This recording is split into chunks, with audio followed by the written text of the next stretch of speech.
السلام علیکم student, Bharat group of school اور جونیئر کالج میں آپ کا استقبال ہے۔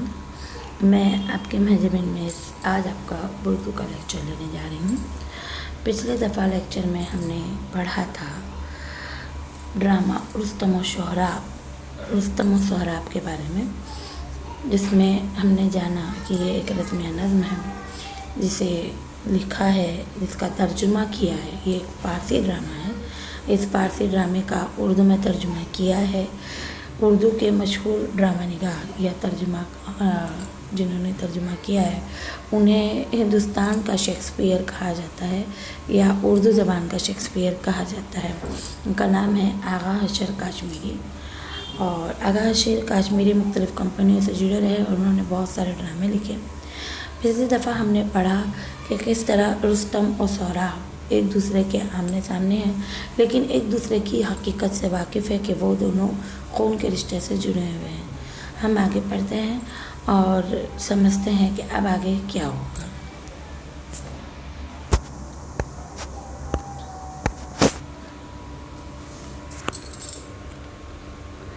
ڈرامے میں اب تک ہم نے پڑھا کہ سہراب کے جو دوست ہیں ہومان اور بارمان، یہ نہیں چاہتے کہ ہومان اور بارمان یہ دونوں نہیں چاہتے کہ سہراب اپنے باپ رستم کو پہچانے اور اس سے مل سکیں۔ وہیں حجیر جو کہ رستم کی فوج کا ایک سردار رہ چکا ہے، اسے اغوا کیا گیا ہے سہراب کے ذریعے، وہ بھی نہیں چاہتا کہ سہراب کو پتہ چلے کہ رستم یہاں پر موجود ہے۔ اب ہم دیکھیں گے کہ یہ دونوں باپ بیٹے جو ایک دوسرے سے غافل ہیں آگے کس طرح ملتے ہیں۔ میدان جنگ کا منظر ہے، لڑائی کے بازو اور مارو مارو کا شور سنائی دیتا ہے۔ ایران کے کچھ سپاہی پناہ پناہ کہتے ہوئے بھاگتے نظر آتے ہیں۔ غوروز اور ارطوز کے ساتھ رستم داخل ہوتا ہے۔ رستم: شاباش سہراب، شاباش، آفری ہے تیری بہادری کو، کیونکہ توران کی طرف سے سہراب لڑ رہا ہے اور اس نے ایرانی فوجیوں کو پناہ پناہ کہہ کر بھاگنے پر مجبور کر دیا ہے۔ طوس اور غوروز سے وہ کہتا ہے کہ میدان جنگ میرا وطن اور تلواروں کی چھاؤں میری آرام گاہ ہے۔ میری ساری زندگی خنجروں کی چمک اور خون کی بارش میں بسر ہوئی ہے، لیکن میں نے آج تک ایسا موقع کارزار میں اتنی بے جگری اور اتنی بے پرواہی کے ساتھ کسی انسان کو موت سے کھیلتے ہوئے نہیں دیکھا۔ یہاں پر رستم جو ہے شیدا ہوئے جا رہا ہے سہراب کی بہادری اور شجاعت کا، کیونکہ اس کی شجاعت کے چلتے اس کی فوج کے یعنی ایرانی فوج کے جو سپاہی ہے وہ پناہ مانگ رہے۔ اس کی حیرت ناک دلیری اور طریقے جنگ کو دیکھ کر یہ معلوم ہوتا ہے کہ دنیا میں ایک دوسرا رستم پیدا ہو گیا ہے۔ گودرز کہتا ہے، لیکن جس طرح آگ پر پارا اڑ جاتا ہے اسی طرح مقابلے کے وقت آپ کا نام سنتے اس کی طاقت بھی اس کے بازو سے علیحدہ ہو جائے گی۔ گودرز کو اس بات کا جو ہے یقین ہے کہ رستم کی بہادری کے آگے سہراب نہیں رک پائے گا۔ رستم کہتا ہے، میں نے صرف ایران کی محبت و فرض سے مجبور ہو کر انصاف، دیانت اور اپنے اصول و شان کے خلاف ایک 16 برس کے نا تجربہ کار لڑکے کے مقابلے میں میان سے تلوار کھینچی ہے، لیکن میں اس کے سامنے اپنا رتبہ اور نام ظاہر نہیں کروں گا، کیونکہ ایک کمسن بچے سے لڑنا رستم کی آبرو نہیں ہے، رستم کے نام کی بے عزتی ہے۔ یہاں پر ایک انا جو ہے ہم کہہ سکتے ہیں کہ ایک پہلوان، ایک مشہور زمانہ، ایک بہادر جنگجو جو ہے وہ ایک 16 سال کے کم عمر لڑکے سے مقابلہ کر کے اپنا نام نہیں گنوانا چاہتا، لیکن کچھ مجبوریوں کے تحت، کچھ پریشانیوں کی وجہ سے، کچھ اصول اور شان کے خلاف اس نے محبت اور فرض سے مجبور ہو کر اس نے اپنے اصولوں کے خلاف اس نا تجربہ کار لڑکے کے ساتھ مقابلے میں میان سے تلوار نکالی ہے۔ اس لیے وہ نہیں چاہتا کہ اس لڑکے کو اس کا نام پتہ چلے اور لوگ اس کی بے عزتی کریں۔ طوس کہتا ہے،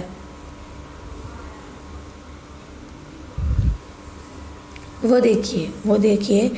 پھر ہمارا لشکر سیلاب کی طرح آگے بڑھنے کے بدلے کنارے سے ٹکرا کر واپس لوٹتی ہوئی لہر کی طرح سمٹ کر پیچھے ہٹ رہا ہے۔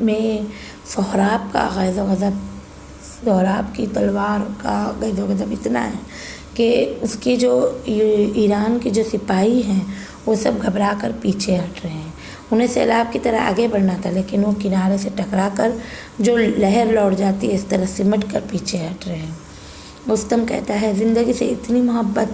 موت کا اتنا خوف، یعنی جو لوگ لوٹ رہے ہیں انہیں اپنی زندگی سے محبت ہے، وہ ڈرتے ہیں کہ کہیں آگے چلے گئے تو موت ان پر حاوی نہ ہو جائے۔ کیا یہ میدان جنگ میں تلوار و شجاعت کو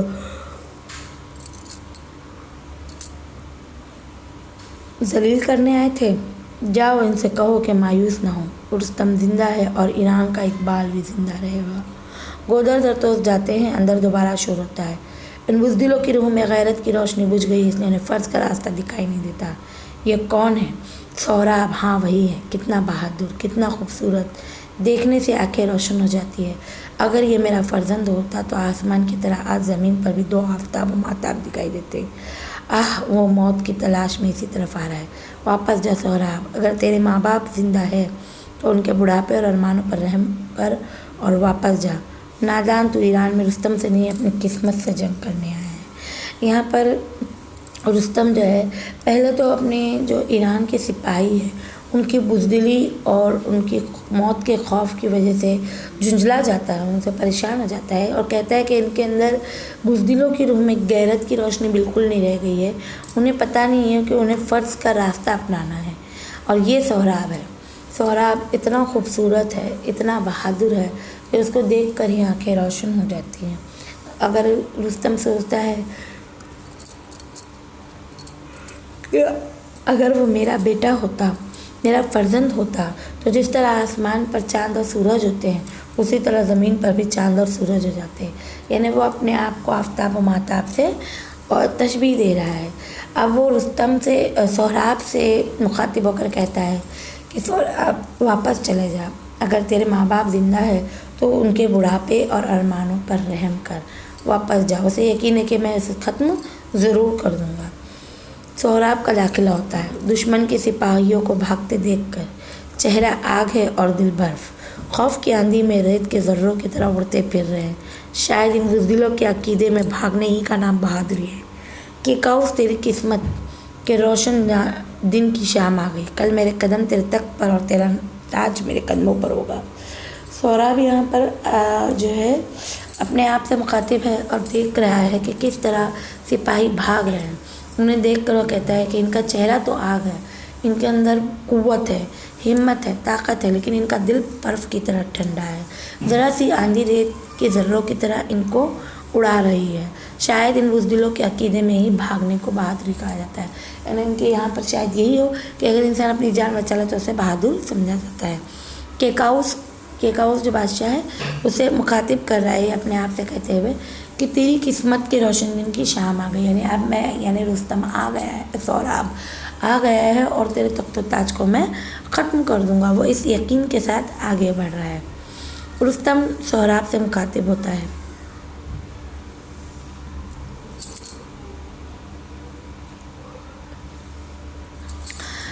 یہاں پر رستم سہراب کو کہتا ہے ٹھہر، اس جنگ میں خود فتح تیرے خنجر کی دھار اور نصیب تیرے بازوؤں کا زور بن جائے تو بھی تو کیکاؤس تک زندہ نہیں پہنچ سکتا، کیونکہ اس کا تاج تیری امید سے اور اس کا تخت تیری ہمت سے بہت زیادہ بلند ہے۔ یہاں رستم جو ہے سہراب کو روک رہا ہے اور وہ بتا رہا ہے کہ بھلے ہی تجھ میں کتنی بھی قوت، کتنی بھی طاقت، کتنی بھی ہمت کیوں نہ آ جائے، تیرے اندر تیری جو فتح ہے وہ خنجر کی طرح تیز کیوں نہ ہو اور تیرے نصیب تیرے بازوؤں کا زور کیوں نہ بن جائے تو بھی تو کیکاؤس تک نہیں پہنچ سکتا۔ سہراب، یہ چہرہ، یہ جلال، اے ایرانی بزرگ تو کون ہے؟ ایرانی بزرگ تو کون ہے؟ یہاں پہ سہراب جو ہے رستم کو دیکھ کر کچھ حد تک متاثر ہوتا ہے اور اس سے کہتا ہے کہ تمہارا چہرہ اور جلال یہ کتنا اچھا ہے، تم بتاؤ کہ تم کون ہو۔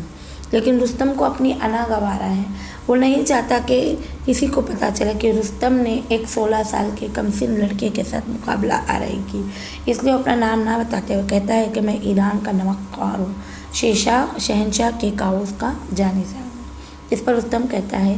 میری ماں نے اپنے لفظوں سے میرے دل پر جو رستم کی تصویر کھینچ دی ہے، اس ذہنی تصویر سے یہ پرعظمت چہرہ کس قدر مشابہ ہے۔ جیسے میں نے آپ کو پچھلے لیکچر میں بتایا تھا کہ سہراب کو اس کی ماں نے یہ بتایا تھا کہ اس کا جو والد ہے وہ رستم ہے، یعنی سہراب اپنے والد سے باخبر ہے، اسے پتہ ہے کہ اس کے والد کا نام رستم ہے، اور جس طریقے کے اس نے خد و خال اس کی ماں نے اسے بتائی تھی، اسی طریقے کی خد و خال اب اس کے سامنے ہے، تو وہ سوچ رہا ہے کہ شاید یہ وہی شخص ہے، شاید یہ میرے والد ہے۔ لیکن رستم سے جواب دیتا ہے، میں دنیا کی کوئی چیز نہیں ہوں، تو میرے چہرے کی طرف غور سے کیا دیکھ رہا ہے؟ میں دنیا کی کوئی عجیب چیز نہیں ہوں، یعنی وہ اسے ریڑھ رہا ہے، اسے جاننے کی کوشش کر رہا ہے کہ یہ میرا باپ تو نہیں۔ لیکن رستم اسے کہتا ہے کہ میں کوئی نئی چیز نہیں ہوں کہ تو مجھے دیکھے۔ تب رستم کہتا ہے، سہراب اپنے آپ سے کہتا ہے، وہی شوکت عیاں ہے اس کے تیور اور کرینے سے، اڑے جاتے ہیں نقش دشمنی دل کے نگینے سے، نہ جانے کون کہتا ہے کہ بڑھ قدموں پر سر رکھ دے، یہی ہے باپ تیرا جا لپٹ جا اس کے سینے سے۔ یعنی جس طریقے سے اس کی ماں نے اسے رستم کے بارے میں بتایا تھا، یہاں پر وہ شعر میں جو ہے آغا اشرف کاشمیری نے اس شعر میں اس کے دل کی جذبات کی عکاسی کی ہے کہ یہ شوکت ہے، یہ اس کے تیور اور کرینے جو ہے وہ بتا رہے ہیں کہ یہ وہی ہے جس کے بارے میں اس کی ماں نے اسے بتایا ہے، یہ وہی ہے اس کا باپ، اور اس کا دل کہتا ہے کہ جا اور جا کے اس کے قدموں پر سر رکھ دے۔ تب رستم کہتا ہے، وہی خاموشی وہی حیرت، کیا تو کوئی خواب دیکھ رہا ہے؟ اور پھر رستم شعر میں کہتا ہے، آنکھیں کیوں پتھرا گئی بڑھتے قدم کیوں جم گئے، کیا ہوا جو یک بغ یک آندھی کے جھونکے تھم گئے، ناز مت کر ہاتھ بے قیمت لہو میں رنگ کر، عورتوں سے لڑ چکا اب مرد سے اب جنگ کر۔ رستم جو ہے سہراب کی خاموشی کو اس کی کمزوری سمجھتا ہے اور کہتا ہے کہ کیوں تیری آنکھیں پتھرا گئی ہے، کیوں تیرے قدم جم گئے ہیں، کیا ایک وقت میں تیرے اندر کی آندھی تھم گئی، کیا وجہ ہے جو تو اتنا اچانک سے رک گیا؟ تجھے شاید اپنے ہاتھ میں لگے ہوئے لہو پر رشک ہو رہا ہوگا، ناز ہو رہا ہوگا، لیکن تم نے اب تک جن لوگوں سے لڑا وہ عورتیں تھیں، یعنی حقیقت میں وہ عورتیں نہیں تھیں، لیکن یہاں پر مزاجن انہیں عورتوں سے کمپیئر کیا گیا، تشبیہ دی گئی، کیونکہ وہ مردوں کی طرح جنگ کے میدان سے بھاگ گئے تھے، اس لیے اسے وہ کہہ رہا ہے کہ عورتوں سے لڑ چکا عام مرد سے اب جنگ کر۔ جس پر سہراب کہتا ہے، جنگ دشمن سے ہوتی ہے، عزیزوں اور بزرگوں کے ساتھ نہیں ہوتی، یہ جنگ خون ریزی سے شروع ہو کر اشک باری پر ختم نہ ہو، اس لیے حملے سے بیشتر اے محترم انسان میں تیرے نام اور رتبے سے واقف ہونا چاہتا ہوں۔ جس کو دیکھا تھا کبھی آئینے تقدیر میں، دیکھتا ہوں میں وہی جلوہ تیری تصویر میں۔ یہاں پر سہراب کہتا ہے کہ جنگ دشمن سے ہوا کرتی ہے لیکن بزرگوں سے نہیں ہوتی، عزیزوں سے اور رشتہ داروں سے نہیں ہوتی، یہ جنگ یہاں پر خون ریزی سے شروع ہو یعنی خون خرابہ ہو اور بعد میں اشک باری پر یعنی رونے دھونے سے ماتم کرنے سے نہ ختم ہو، اس لیے پہلے تو مجھے بتا دے کہ تم کون ہو، تمہارا نام کیا ہے، کیونکہ سہراب بے چین ہے اس بزرگ کے منہ سے سننے کے لیے کہ ہاں میں رستم ہوں۔ اگر اسے پتہ چل جائے کہ وہ رستم ہے تو وہ اس کے قدموں میں گر جائے گا اس سے جنگ نہ کرتے ہوئے، لیکن رستم شروع سے اپنے انام قید ہے، وہ سوچ رہا ہے، اسے نہیں پتہ کیونکہ اس کے تہمینہ نے یہ خبر بھجوائی تھی کہ اسے بیٹی ہوئی ہے، تو اس کے وہم و گمان میں بھی نہیں کہ یہ جو سامنے کھڑا شخص ہے، جو لڑکا ہے جسے وہ کم سن اور نوجوان سمجھ رہا ہے، وہ اس کا خود کا بیٹا ہے۔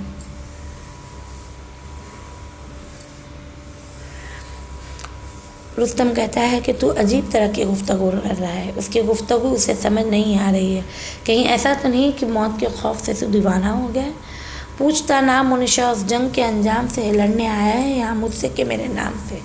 رستم پوچھ رہا ہے کہ تم یہاں پر کسی کا نام و نشاء کیوں پوچھ رہے ہو، کیونکہ تم تو جنگ کے میدان میں ہو، اور جنگ کے میدان میں کوئی کسی کا نام و نشاء نہیں پوچھتا، صرف اور صرف خون ریزی ہوتی ہے، لڑنے کا کام ہوتا ہے، تو پوچھ رہا ہے کہ تم تو یہاں لڑنے آئے ہو مجھ سے نہ کہ میرے نام سے۔ تب سہراب کہتا ہے، میں نام اس لیے پوچھ رہا ہوں کہ یہ چہرہ دیکھ کر میرے دل میں دشمنی کی جگہ تیری عزت پیدا ہو گئی ہے، جس کی تلوار سے توران کے لب پر دم ہے، کہ چھپانا ہے یقیناً تو وہی رستم ہے۔ یعنی سہراب جو ہے یہاں پر اپنے شعر میں پوچھ رہا ہے کہ تمہاری تلوار کی وجہ سے توران جو ہے اس کے ہمیشہ دم جو ہے لب پر ہوتا ہے، یعنی ان کی سانس اٹکی ہوئی ہوتی ہے، تو تم کیوں چھپا رہے ہو؟ مجھے یقین ہو رہا ہے کہ تم وہی رستم ہو۔ اب رستم کہتا ہے،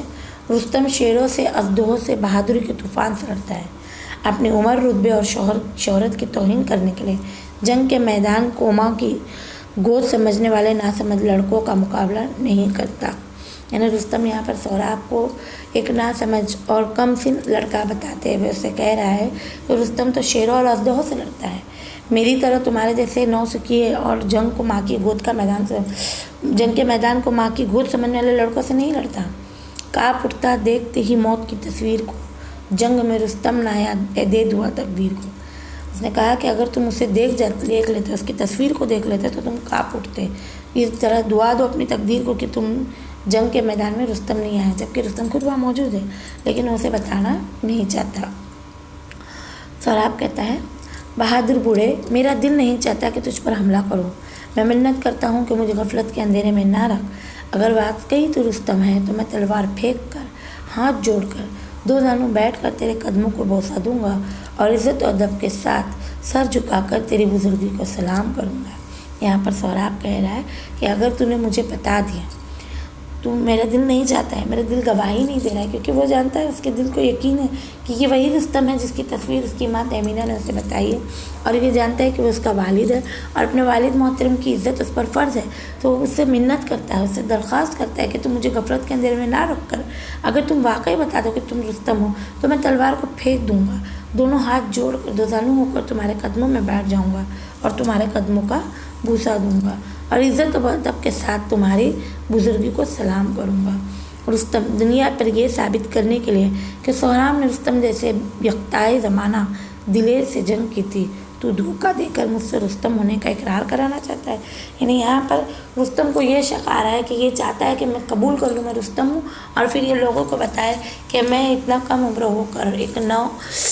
نوجوان کم سن جو ہے چھوٹی عمر کا لڑکا ہونے کے باوجود میں نے رستم جیسے یکتائے زمانہ دلیر سے جنگ کی، تو اس لیے وہ اپنا نام نہیں بتا رہا ہے۔ کیوں نہیں کہتا کہ مجھ میں جنگ کا اب دم نہیں، ہوش میں آ کان کھول اور سن کہ میں رستم نہیں۔ اب رستم کو یہ لگ رہا ہے کہ یہ تھک چکا ہے سہراب، اس لیے اب یہ جنگ نہیں کرنا چاہتا، اور اسے کہہ رہا ہے کہ تو اپنی کان کھول کر سن لے، ہر طریقے سے سمجھ لے کہ میں رستم نہیں ہوں۔ تب سہراب کہتا ہے، اگر تو رستم نہیں ہے تو اب آنکھیں بند ہونے سے پہلے دنیا کو آخری مرتبہ حسرت بھری نظروں سے دیکھ لو، اور پھر دونوں ہی تلوار سے ایک دوسرے سے لڑنا شروع کر دیتے ہیں۔ آخر میں سہراب کو رستم کو زمین پر گرا دیتا ہے اور چھاتی پر چڑھ کر قتل کے ارادے سے خنجر نکالتا ہے۔ رستم سہراب کی کلائی پکڑ لیتا ہے۔ رستم کہتا ہے، ٹھہرو، ایران کے بہادروں کا دستور ہے کہ دشمن کو 2 مرتبہ شکست دینے کے بعد قتل کرتے ہیں۔